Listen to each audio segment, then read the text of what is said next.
بسم اللہ الرحمن الرحیم۔ السلام علیکم اسٹوڈنٹس، امید کرتی ہوں کہ آپ سب بخیر و عافیت ہوں گے، اور ہمیشہ کی طرح میری اللہ تعالیٰ سے دعا ہے کہ اللہ تعالیٰ آپ کو ہمیشہ اپنے حفظ و امان میں رکھے اور لاتعداد خوشیوں سے جو ہے وہ نوازے۔ تو بیٹا آج کا جو ہمارا ٹاپک ہے وہ یہ ہے کہ ہم غزل نمبر 3 سر میں سودا بھی نہیں دل میں تمنا بھی نہیں، جو اس کا ٹاپک ہے، ہم اس کی تشریح کریں گے اور پلس اس کے حوالہ جات ہیں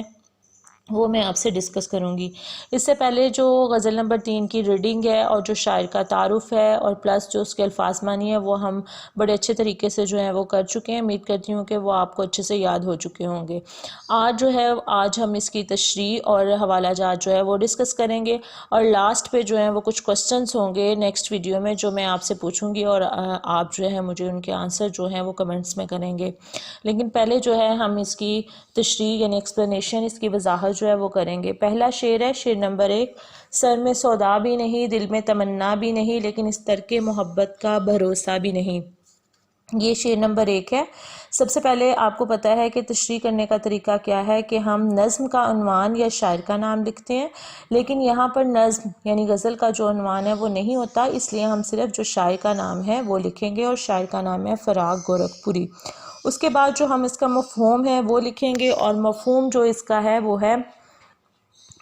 میرے سر میں جذبہ جنوں بھی نہیں اور دل میں جو ہے وہ تیری آرزو بھی نہیں رہی، میں نے محبت کو ترک کرنے کا جو اعلان ہے وہ کر دیا ہے۔ اپنے آپ پر بھروسہ بھی نہیں ہے کہ یہ جذبہ جو ہے وہ دوبارہ کب پیدا ہو جائے۔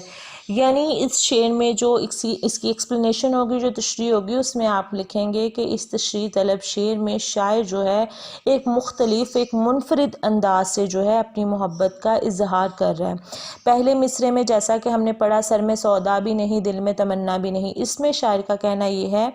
کہ جب سے میں نے محبوب سے لا تعلقی کا اعلان کیا ہے، میرے سر میں موجود جذبہ جنوں جو تھا، جو محبت کا جنوں میرے سر پر سوار تھا، وہ سر دھو پڑ چکا ہے۔ میرے اندر جو عشق نے انگڑائیاں لینا جو ہیں وہ چھوڑ دی ہیں، میری بے قراریاں جو ہیں وہ دم توڑ چکی ہیں، یعنی محبوب کی محبت میں جو بے قراری تھی، جو عشق نے انگڑائی لی تھی، وہ بے قراریاں اور وہ انگڑائی جو ہے وہ ختم ہو چکی ہے۔ اور اس کے بعد شاعر کا یہ کہنا ہے کہ مجھے اب اپنے محبوب سے کوئی سروکار نہیں ہے، نہ مجھے اب اس سے کوئی رابطہ رکھنا ہے اور نہ ہی اس کی محبت میں مارا مارا پھرنا ہے۔ یعنی کہ محبوب کی محبت میں جو عاشق نے اپنا برا حال کر لیا تھا،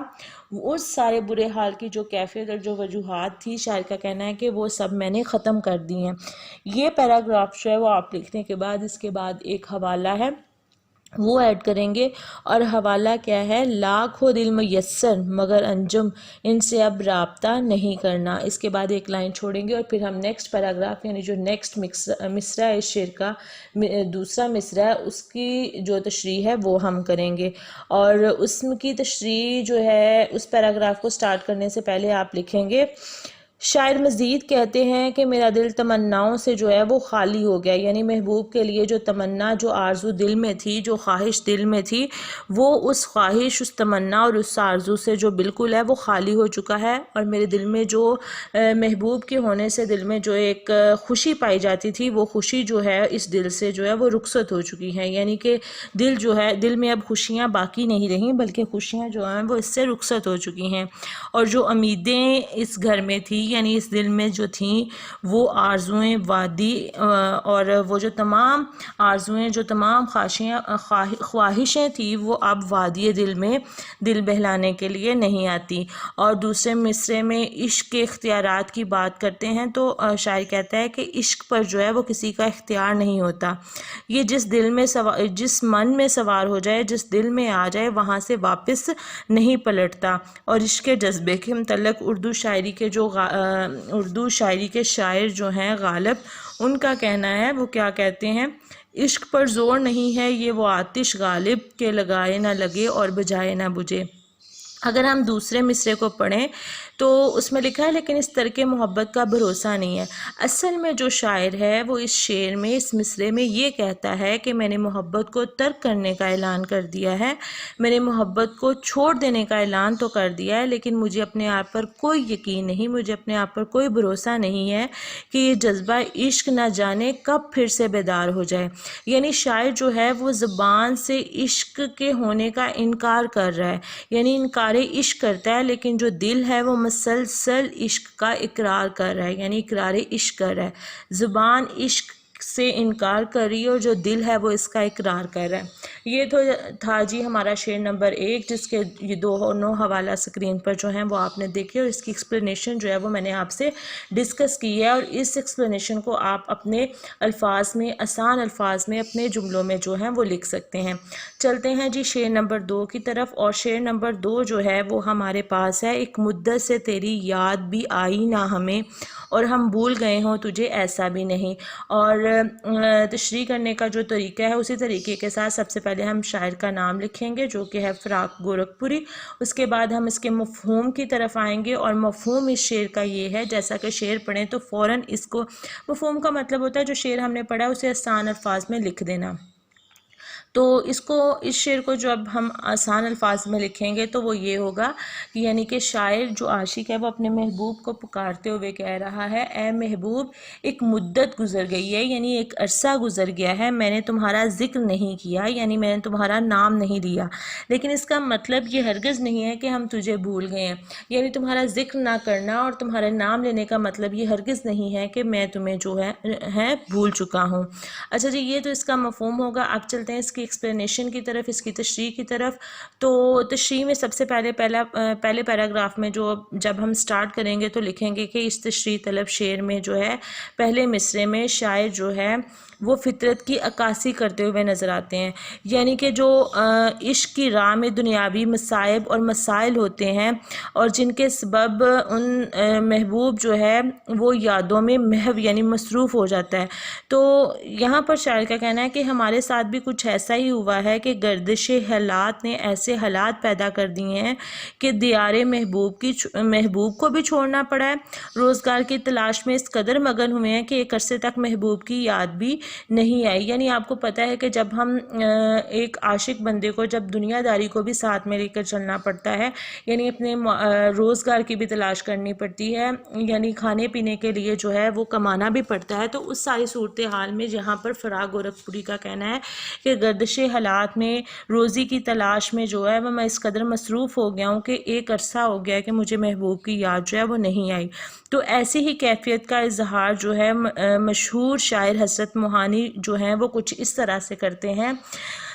کیا کہتے ہیں، نہیں آتی تو یاد ان کی مہینوں تک نہیں آتی، مگر جب یاد آتے ہیں تو اکثر یاد آتے ہیں۔ یہ حضرت موہانی کا حوالہ جو ہے وہ اس پہلے پیراگراف کی تشریح کے بعد جو ہے، پہلے مصرے کی تشریح کے بعد جو ہے آپ یہ حوالہ دیں گے، اور پھر نیکسٹ جو پیراگراف سٹارٹ کریں گے تو آپ اس میں لکھیں گے، دوسرے مصرے میں شاعر محبوب سے مخاطب ہے اور اسے یقین دلانے کے انداز میں کہتے ہیں کہ ٹھیک ہے زندگی کے معاملات میں ہم نے تجھے یاد نہیں کیا، لیکن اس کا مطلب یہ ہرگز نہیں ہے کہ ہم تجھے بھول گئے ہیں۔ بقول شاعر بھول جانے کا تجھے کیسے تصور کر لوں، میری ہر سانس سے وابستہ ہیں تیری یادیں۔ یہ دوسرا حوالہ ہے جو اس شعر میں جو ہے وہ آپ ایڈ کریں گے، اور اس کے بعد اینڈنگ جو ہے وہ اس طرح کریں گے کہ اصل میں جو شاعر ہے وہ اس شعر میں یہ کہنا چاہتا ہے کہ انہیں محبوب کی یاد ستاتی ہے، لیکن جب وہ دنیاوی کاموں میں مشغول ہوتے ہیں تو کئی مہینے گزر جاتے ہیں اور محبوب کی یاد تک نہیں آتی۔ پیار میں جو یہ اتار چڑھاؤ جو ہوتا ہے وہ آتا رہتا ہے، لیکن اس سے مکمل طور پر جو چھٹکارا پانا ہوتا ہے وہ ممکن نہیں ہوتا۔ یادوں کی جڑیں جو ہوتی ہیں وہ کہیں نہ کہیں سے پھوٹ ہی پڑتی ہیں، اور یادوں کے جو درخت ہوتے ہیں وہ پھر سے ہرے بھرے ہو جاتے ہیں۔ کیسے ہرے بھرے ہو جاتے ہیں؟ جب آپ کو کام کی مصروفیت ختم ہو اور آپ کو محبوب کی یاد آئے تو پھر وہ یادوں کے درخت جو ہیں وہ ہرے بھرے ہو جاتے ہیں۔ بقول شاعر یادوں کی جڑیں پھوٹ ہی پڑتی ہیں، کہیں سے دل سوکھ بھی جاتا ہے تو بنجر نہیں ہوتا۔ یہ حوالہ بھی جو ہے وہ ایڈ کرتے ہیں، لیکن 2 حوالے جو ہیں وہ میں نے آپ کو جو ہے وہ سکرین پہ جو ہے نظر آ رہے ہوں گے، آپ یہی 2 جو ہیں وہ لکھ لیں۔ ایک شعر کی تشریح میں 2 حوالے جو ہیں وہ بہت ہیں، لیکن یہ میں ایکسٹرا جو ہے ویسے ہی آپ کے ساتھ جو ہے وہ میں نے ڈسکس کیا ہے، اگر آپ چاہیں تو آپ اسے ایڈ کر سکتے ہیں۔ چلتے ہیں جی شعر نمبر 3 کی طرف۔ شعر نمبر 3 جو ہے، یوں تو ہنگامے اٹھاتے نہیں دیوانہ عشق، مگر اے دوست کچھ ایسوں کا ٹھکانہ بھی نہیں۔ اسی طرح سے تشریح کرنے کا جو طریقہ ہے، سب سے پہلے آپ شاعر کا نام لکھیں گے، شاعر کا نام جو ہے وہ فراق گورکھپوری، پھر آپ اس کے مفہوم کی طرف آئیں گے۔ اچھا جی، مفہوم بتانے سے پہلے یہاں پر میں آپ کو ایک بات بتا دوں کہ جو آپ نے تشریح کرنی ہے وہ مفہوم کے جو گرد ہے وہ گھومے گی، یعنی اس مفہوم کو مد نظر رکھتے ہوئے آپ نے جو تشریح ہے وہ کرتے چلے جانا ہے۔ تو شعر نمبر 3 کا جو مفہوم ہے وہ ہوگا کہ سچے عاشق جو ہوتے ہیں وہ کبھی بھی زبان پر شکوہ نہیں لاتے، لیکن دیوانگی میں آہ و فغاں کرنے والوں کی بھی کمی نہیں، لیکن یعنی کہ آہ و فغاں مطلب واویلا، یعنی وہ عشق میں جو ہے ان کے پاس برداشت نہیں ہوتی، تو وہ آہ و فغاں یعنی چیخ و پکار جو ہے، واویلا جو ہے وہ مچانے لگتے ہیں۔ تو کہتے ہیں کہ ایسے عاشقوں کی جو ہے وہ بھی دنیا میں کمی نہیں ہے۔ سچے عاشق جو ہیں وہ زبان پر شکوہ نہیں لاتے، لیکن وہ عاشق جن کے پاس برداشت نہیں ہوتی، آہ و فغاں، چیخ و پکار، واویلا مچانے لگتے ہیں، ان لوگوں کی بھی جو ہے وہ اس دنیا میں کمی نہیں ہے۔ چلتے ہیں جی وضاحت کی طرف۔ تو آپ لکھیں گے کہ تشریح طلب شعر میں شاعر کہتے ہیں کہ عاشق کو اعلیٰ ظرف ہونا چاہیے، یعنی عاشق کی جو احساسات ہیں، جو فیلنگز ہیں، ان کو زبان پر نہیں لانا چاہیے، کیونکہ زبان جو ہوتی ہے نا وہ دل کی ترجمان ہوتی ہے، یعنی زبان جو ہوتا ہے وہ والے الفاظ ادا کرتی ہے جو آپ کے دل میں ہوتے ہیں۔ لیکن یہاں پر شاعر کا کہنا ہے کہ جو دل کے احساسات، محبت میں جو شاعر یعنی عاشق کے دل کے احساسات ہوتے ہیں، انہیں کبھی بھی ہمیں جو ہے وہ زبان پر نہیں لانا چاہیے۔ لیکن ایسے لوگوں کی بھی کمی نہیں ہے جو راہ عشق کی ناکامیاں برداشت نہیں کر پاتے، یعنی کہ عشق میں بعض اوقات عاشق کو ناکامیاں ملتی ہیں، لیکن یہاں پر شاعر کا کہنا ہے کہ بہت سے عاشق ایسے ہوتے ہیں جو راہ عشق کی ناکامیاں جو ہے وہ برداشت نہیں کر پاتی اور محبوب کو جو ہے وہ کوسنا شروع کر دیتے ہیں۔ میدان عشق میں جو قدم رکھنے والے لوگ ہوتے ہیں اس کو اس بات کا یقین کر لینا چاہیے کہ محبوب کی طرف سے ملنے والے جو ظلم ہے، محبوب کی طرف سے ملنے والی جو تنگیاں ہیں، انہیں ہمیں صبر سے برداشت کرنا ہوگا۔ اور صبر سے برداشت کیسے کرنا ہوگا، یہاں پر ایک حوالہ جو ہے وہ آپ کو دینا پڑے گا۔ بقول شاعر یہ عشق نہیں آساں، بس اتنا سمجھ لیجئے ایک آگ کا دریا ہے اور ڈوب کے جانا ہے۔ یہ حوالہ جو ہے وہ آپ یہاں پر لکھیں گے۔ اس کے بعد ہے جی دوسرا مصرع، اور اس مصرعے میں آپ لکھیں گے کہ جب ہم یہاں پر ناکام عاشقوں کا ذکر کرتے ہیں، ناکام عاشقوں کی ہم بات کرتے ہیں، تو یہاں پر جو شاعر ہیں ناکام عاشقوں کا ذکر کرتے ہوئے کہتے ہیں کہ دنیا میں ایسے بہت سے ناکام عاشق ڈھونڈے جا سکتے ہیں جو عشق کی آزمائش برداشت نہیں کر پاتے۔ وہ دل کے جو سارے راز ہوتے ہیں وہ زمانے والوں کے سامنے ظاہر کر دیتے ہیں، یعنی اپنے دل کا جو حال ہے وہ زمانے والوں کے سامنے پیش کر دیتے ہیں، اور ذرا بھی اس بارے میں جو ہے وہ شرم یعنی ندامت جو ہے وہ محسوس نہیں کرتے۔ وہ جو راہ عشق کو پھولوں کی سیز سمجھ لیتے ہیں، یعنی کچھ عاشق ایسے ہوتے ہیں وہ راہ عشق کو پھولوں کی سیز سمجھ لیتے ہیں، لیکن جب انہیں اسی عشق کی راہ میں کانٹوں پر چلنا پڑتا ہے تو ان کا جو حوصلہ ہوتا ہے، جو ان کا ضبط ہوتا ہے وہ ٹوٹ جاتا ہے، جواب دے دیتا ہے، اور جو عشق کی سنگلاخ سرزمین پر کیا ہوتا ہے، چلتے چلتے جب پاؤں پر آبلہ پائی کا شکار ہو جاتے ہیں، یعنی پاؤں پر آبلہ مطلب چھالے پڑ جانا، چل کے عشق کی مشکل راہ میں چلتے ہوئے پاؤں پر چھالوں کا بن جانا۔ تو یہاں پر شاعر کا کہنا ہے کہ ناکام عاشق جو ہوتے ہیں جب انہیں عشق کی سنگلاخ سرزمین پر چلتے چلتے پاؤں آبلہ پائی کا شکار ہو جاتے ہیں، تو ایسے ناکام عاشقوں کے لیے ایک عشق کا پیغام ہے، اور وہ عشق کا پیغام کیا ہے کہ انہی پتھروں پہ چل کر اگر آ سکو تو آؤ، میرے گھر کے راستے میں کوئی کہکشاں نہیں ہے۔ یعنی یہاں پر شاعر کا جو ہے وہ اپنے ناکام عاشقوں کو یہ ہدایت دی ہے کہ عشق کی راہ میں جو ہے وہ ہمیشہ پتھر اور کانٹے ہی ملتے ہیں، اس راستے میں کوئی کہکشاں نہیں ہوتی کہ آپ اسے آسانی سے جو ہے وہ عبور کر سکیں، یعنی عشق کی جو منزل ہے وہ انتہائی مشکل ہے۔ جی یہ تھی شعر نمبر 3 کی تشریح۔ اب ہم چلتے ہیں شعر نمبر 4 کی طرف۔ آج غفلت بھی ان آنکھوں میں ہے پہلے سے سوا، آج ہی خاطر بیمار شکیبا بھی نہیں۔ یہ شعر نمبر 4 ہے۔ جو تشریح کرنے کا طریقہ ہے اسی طریقے سے سب سے پہلے ہم شاعر کا نام فراق گورکھپوری لکھیں گے، اس کے بعد اس کا مفہوم جو ہے وہ ہم رائٹ کریں گے، اور اس کا مفہوم کیا ہے کہ آج جو ہے وہ محبوب کی آنکھوں میں پہلے سے بھی بڑھ کر لاپرواہی ہے، مگر آج بھی مجھے عشق کے بیمار کو کوئی تسلی دینے والا نہیں۔ آج بھی مجھے عاشق کو جو ہے جو عشق میں بیمار ہو چکا ہے اس کو کوئی حوصلہ دینے والا نہیں۔ یعنی یہاں پر جو شاعر ہے اس کا یہ کہنا ہے کہ میں نے آج جب محبوب کی آنکھوں میں دیکھا تو مجھے انتہا، یعنی پہلے بھی محبوب جو ہے وہ لاپرواہ ہوتا ہے، لیکن آج جو ہے پہلے سے بھی بڑھ کر جو ہے بے تنائی یعنی لاپرواہی جو ہے وہ محبوب کی آنکھوں میں نظر آئی ہے، لیکن آج بھی میرے ہمیشہ کی طرح وہی صورتحال ہے کہ مجھے جو ہے وہ کوئی بھی حوصلہ اور تسلی دینے والا نہیں ہے۔ اور اس کی تشریح میں جو ہے وہ آپ یہ لکھیں گے کہ شاعر جو ہے وہ محبوب کے فطری انداز کو بیان کر رہا ہے، اور محبوب کا فطری انداز کیا ہے کہ عاشق سے لاپرواہی برتنا، یعنی عاشق کے احساسات سے لاپرواہ ہو جانا، یعنی اسے کوئی پرواہ ہی نہیں ہوتی کہ عاشق پر کیا گزر رہی ہے۔ تو یہاں پر جو ہے وہ شاعر جو ہے وہ محبوب کے فطری انداز لاپرواہی کو بیان کر رہے ہیں۔ وہ کہتے ہیں کہ محبوب کی آنکھوں میں غفلت کا پایا جانا جو ہے وہ معمولی بات ہے، لیکن آج تو محبوب کی آنکھوں میں پہلے سے بھی بڑھ کر جو ہے وہ بے رخی دکھائی دیتی ہے۔ تو اس بات کا جو ہے وہ شاعر کو بہت دکھ ہوتا ہے، اور شاعر جو ہے وہ محبوب کو مخاطب کرتے ہوئے کہتا ہے کہ اے محبوب، ہمارے اور تمہارے درمیان ایک خاص تعلق ہے، تم نے ہمیشہ ہمارے ساتھ جو ہے وہ غفلت کا رویہ اپنایا ہے جو آج جو ہے وہ پہلے سے بھی بڑھ کر سامنے آیا ہے۔ یعنی اردو ادب میں جو شاعر یعنی عاشق اور محبوب کے درمیان ایک خاص تعلق ہوتا ہے وہ لاپرواہی کا تعلق ہوتا ہے۔ یعنی عاشق کا کام ہے کہ وہ اس سے محبت اور عشق جو ہے وہ کرتا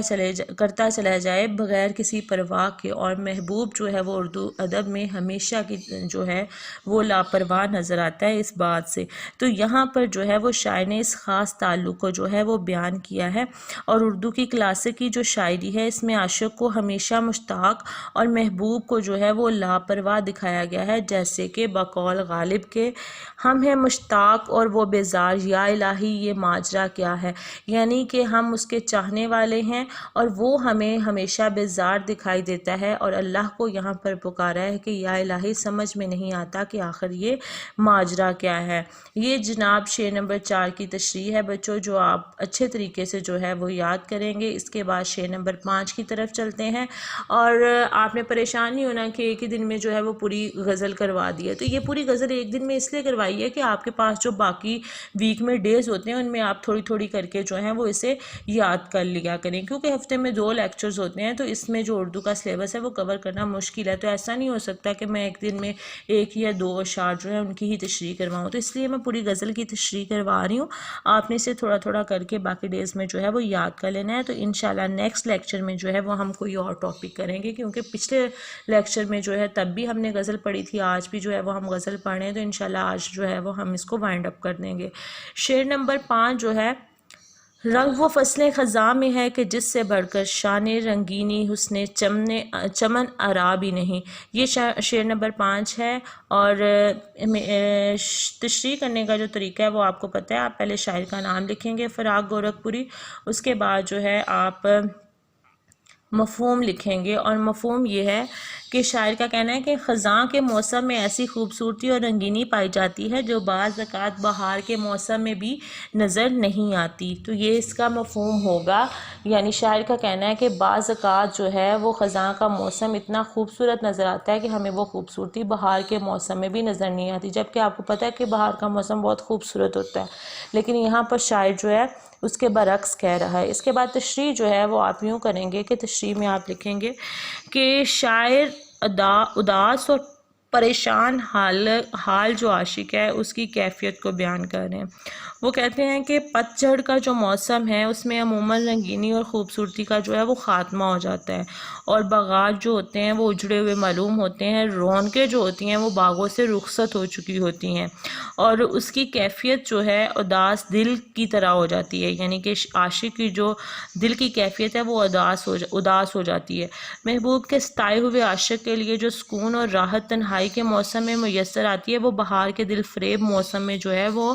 نہیں آتی، اس لیے کہ وہ خاموش ماحول میں جو ہے تنہا رہ کر زندگی کی حقیقتوں کو سمجھنے کی کوشش کرتا ہے۔ یہاں تک لکھنے کے بعد جو ہے وہ آپ ایک حوالہ دیں گے بقول شاعر: اچھا خاصا بیٹھے بیٹھے گم ہو جاتا ہوں، اب میں اکثر میں نہیں رہتا تم ہو جاتا ہوں۔ یہ آپ نے جو ہے وہ حوالہ دینا ہے۔ اس کے بعد جو سیکنڈ مصرع ہے اس کی ایکسپلینیشن، اس کی تشریح آپ نے کرنی ہے، اور وہ یہ ہوگی کہ دوسرے مصرعے میں شاعر کہتے ہیں کہ بہار کے موسم میں جب باغبان کی محنت رنگ لانا شروع کرتی ہے، یعنی مالی باغ کا جو مالی اس کی محنت رنگ لانا شروع کرتی ہے، تو ہر طرف جو ہے وہ پھول کھلنے لگتے ہیں، بلبل جو ہوتی ہے وہ چہچہانے لگتی ہے۔ عاشق جو ہوتا ہے وہ محبوب کا قرب پانے کے لیے اس کے قریب ہونا چاہتا ہے، لیکن محبوب کا وہی انداز بے رخی دیکھ کر اس کا من، جو اس کا دل ہے، وہ جل کر رہ جاتا ہے اور کوئلے کی شکل اختیار کر لیتا ہے۔ ایسے حالات میں عاشق کو خزاں کا موسم جو ہے بہار سے زیادہ اچھا محسوس ہوتا ہے، زیادہ اچھا لگتا ہے۔ وہ دل ہی دل میں سوچ رہا ہوتا ہے کہ کاش بہار کا موسم جو ہے وہ نہ آتا اور میرا دل محبوب کے لیے نہ مچلتا اور محبوب کی بے رخی کا سامنا نہ کرنا پڑتا۔ اصل میں جو ہے وہ شاعر یہ کہتا ہے کہ زمانے کے ستائے ہوئے لوگ جو ہیں ان کے لیے پتجھڑ کے موسم کی اہمیت جو ہے وہ موسم بہار سے کہیں بڑھ کر ہوتی ہے، کہ وہ حقیقت میں جو ہے اندر سے اداس ہوتے ہیں، دکھ اور غم کی حقیقت کو زندگی سمجھ بیٹھتے ہیں۔ اور یہاں پر آپ نے جو ہے ہمدم نشاہی شاعر ہیں ان کا ایک حوالہ دینا ہے: بتا ہمدم یہ کیسی ہیں بہاریں کہ جن میں پھول زخموں کے کھلے ہیں۔ یہ شاعر ہمدم نشاہی کا شعر ہے جو آپ حوالے کے لیے سیکنڈ پیراگراف کے بعد جو ہے وہ لکھیں گے۔ شعر نمبر 6 جو ہے، بات یہ ہے کہ سکون دل وحشی کا مکان، کنجیں زنداں بھی نہیں وسعت صحرا بھی نہیں۔ اچھا جی، اس میں جو مشکل الفاظ کے معنی آ رہے ہیں آپ کو پتہ ہے میں پہلے سے کروا چکی ہوں، اور ان کو امید ہے کہ آپ نے اچھے سے یاد کر لیا ہوگا، کیونکہ اگر آپ نے ان کو یاد نہیں کیا تو پھر آپ ان کی تشریح نہیں کر سکتے، ٹھیک ہے؟ لہٰذا ان کو یاد کرنا جو ہے وہ بہت ضروری ہے۔ اس کے بعد شاعر کا نام، تشریح کے جو بتایا گیا طریقہ ہے بورڈ کے مطابق شاعر کا نام ہم لکھیں گے فراغ گورکھپوری، اس کے بعد مفہوم ہے وہ لکھیں گے۔ اصل بات یہ ہے کہ میرے پاگل پن کا علاج نہ تو قید خانے میں ہے، نہ جنگلوں کی تنہائی میں، اور نہ ہی دور دور تک پھیلے ہوئے صحرا میں ہے۔ یعنی کہ اس کا کہنا ہے کہ میری محبت، میرا پاگل پن جو ہے اس کا علاج کہیں بھی نہیں ہے، دنیا کے کسی کونے میں بھی نہیں، یعنی نہ تو جیل خانے یعنی قید خانے میں ہے، نہ صحرا میں ہے، نہ جنگلوں کی تنہائی میں ہے، کہیں بھی اس کا علاج جو ہے وہ موجود نہیں ہے۔ اور اس کی وضاحت آپ اس طرح سے کریں گے کہ تشریح طلب شعر میں شاعر کہتے ہیں کہ زندگی سکون دل کا نام ہے، لیکن یہ سکون دل عاشق کی زندگی سے اس طرح نکل چکا ہے کہ جس طرح کمان سے تیر نکل جاتا ہے، اس لیے وہ دلی قرار کی تلاش میں در بدر کی ٹھوکریں کھاتا پھرتا ہے، یہاں تک کہ اسے قرار اور سکون جو ہے وہ حاصل نہیں ہوتا۔ وہ اپنے آپ کو پابند سلاسل بھی کر لیتا ہے، دنیا سے ناتا توڑ کر جنگلوں کا مکین ہو جاتا ہے جو عاشق ہوتا ہے، لیکن جو اس کی بے قراری ہوتی ہے، جو اس کی بے چینی ہوتی ہے، جو اس کا اضطراب ہوتا ہے وہ بڑھتا ہی چلا جاتا ہے۔ ایسی حالت میں کیا ہے، وہ سکون کی اور زیادہ جو ہے وہ تلاش کرتا ہے، جیسا کہ بقول شاعر سکون درکار ہے لیکن سکون حاصل نہیں ہوتا، ذرا جو دل کو ٹھہرا دے وہ درد دل نہیں ہوتا۔ یعنی سکون درکار مطلب وہ سکون حاصل کرنا چاہتا ہے لیکن اسے کہیں بھی جو ہے وہ سکون نہیں مل رہا۔ اچھا، دوسرے مصرعے میں جو ہے وہ شاعر کہتا ہے کہ سکون کا طالب یہ عاشق اپنے لیے وجہ سکون ہستی کو پانے کے لیے جنگلوں اور ویرانوں کا رخ کر لیتا ہے، لوگ اسے دیوانہ یعنی پاگل سمجھ کر جو ہے وہ پسِ زندان ڈال دیتے ہیں، یعنی قید خانے میں، پاگل خانے میں ڈال دیتے ہیں، لیکن اسے نہ تو قید خانے میں زندگی کا سرور، زندگی کا سکون حاصل ہوتا ہے، اور نہ ہی وسیع صحراؤں میں در بدر بھٹکنے سے اسے سکون حاصل ہوتا ہے۔ جیسے کہ بقول جاوید انجم لائل پوری کے سکون دل ہے نہ گھر میں نہ دشت و صحرا میں، دیوانگی نے عجب حال کر دیا میرا۔ یہ جو ہے جاوید انجم لائل پوری کا جو ہے شعر، اس کو حوالے کے لیے آپ لکھیں گے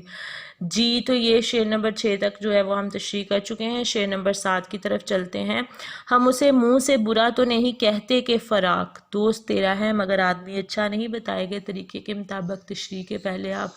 شاعر کا نام لکھیں گے فراغ گورکھپوری، اس کے بعد مفہوم جو ہے وہ آپ لکھیں گے۔ یہاں پر اس نے مخاطب کیا ہے فراق کو، اپنے آپ کو، شاعر نے: اے فراق، ہم تیرے دوست کے بارے میں بری رائے نہیں رکھتے، لیکن اتنا ضرور بتا دیتے ہیں کہ وہ اخلاقی لحاظ سے اچھا آدمی نہیں ہے۔ یعنی اس شعر میں جو غزل کا مقطع ہے، یہاں پر شاعر جو ہیں وہ کہتے ہیں کہ اے میرے محبوب، ہم فراق کے بارے میں اچھی رائے نہیں رکھتے، یعنی شاعر اپنے بارے میں کہہ رہا ہے، اچھی رائے نہیں رکھتی، لیکن ہمارے اندر اتنا حوصلہ بھی نہیں ہے کہ اسے سرے بازار جو ہے وہ برا کہہ سکیں۔ اس کی کیا وجہ ہے؟ اس کی وجہ یہ ہے کہ تمہارا تعلق اس کے ساتھ ہے، اور محبوب سے جو وابستہ چیز ہوتی ہے وہ قابل توقیر قرار پاتی ہے، یعنی عزت کے قابل ہوتی ہے۔ تو محبوب کے ساتھ تھوڑی سی بھی نسبت، یعنی معمولی سی جو چیز کی نسبت بھی محبوب کے ساتھ ہو، تو اس چیز، معمولی سی چیز کو بھی جو ہے وہ نایاب بنا دیتی ہے، اور کوئی بھی شخص جو ہے اس پر انگلی اٹھانے سے گریز کرتا ہے۔ جیسا کہ بقول شاعر ہے، ہو گئی ہو آپ سے نسبت جسے اے دلربا، میری کیا طاقت کہ اس کو میں برا کہتا پھروں۔ یہ حوالہ جو ہے وہ آپ لکھیں گے۔ اس کے بعد آپ لکھیں گے کہ دوسرے مصرے میں جو ہے وہ شاعر کہتا ہے کہ اپنی بہادری، اپنی جرت جو ہے اس کا مظاہرہ کرتے ہوئے سچی بات زبان پر لاتے ہیں، اور کہتے ہیں کہ اے دوست، وہ شخص تیرا دوست ضرور ہے، لیکن کہنے والے کہتے ہیں کہ وہ برے اخلاق کا حامل ہے، اچھا آدمی نہیں ہے، زبان کا برا ہے، اخلاقی برائیوں کا جو ہے حامل ہے۔ ہم تو سچی بات جو ہے وہ زبان پر لے آئے ہیں، اب یہ بات تم پر منحصر ہے، اب تمہارا فرض ہے کہ تم اس کی اصلاح کیسے کرتے ہو، اسے خوش اخلاق کیسے بناتے ہو، کیونکہ وہ اچھے اخلاق کا حامل نہیں ہے، اس کو راہ راست پر کیسے لاتے ہو۔ اور اصل میں شاعر جو ہے وہ یہ کہنا چاہتا ہے کہ ہر انسان جو ہے وہ خدا کا بندہ ہوتا ہے۔ کسی بھی انسان کے بارے میں رائے دینے سے پہلے جو ہے وہ ہمیں سوچ لینا چاہیے کہ اس کا خدا کے ساتھ جو تعلق ہے، اس کے افعال کی جزا اور سزا کا اختیار جو ہے وہ بھی اللہ ہی کے پاس ہے، کیونکہ وہ اللہ تعالیٰ کا تخلیق کر دے، اس لیے اس کی جزا اور جو سزا ہے اس کا فیصلہ بھی اللہ کے پاس ہے۔ اس لیے ہمیں کسی کی برائی کو اچھالنے کی بجائے خاموش رہنے کا حکم دیا گیا ہے، کیونکہ خاموشی جو ہے وہ عین عبادت ہے اور ہمیں بہت سی پریشانیوں سے بچا لیتی ہے۔ یہ آپ نے جو ہے یہاں پر حوالہ دینا ہے۔ اس کے بعد آپ یہ بھی لکھ سکتے ہیں،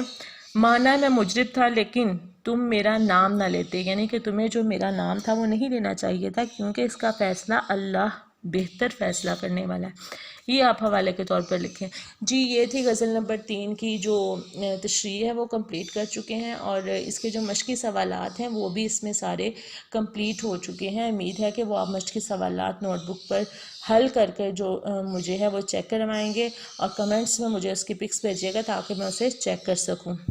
تو یہ جو کام ہے وہ میں انشاءاللہ جو میری نیکسٹ کلاس ہوگی فرائیڈے والے دن، تو اس سے پہلے میں چیک کروں گی، پھر کلاس جو ہے وہ سٹارٹ ہوگی، تو لہٰذا آپ اسے نوٹ بکس پہ جو ہے وہ ضرور کیجئے گا۔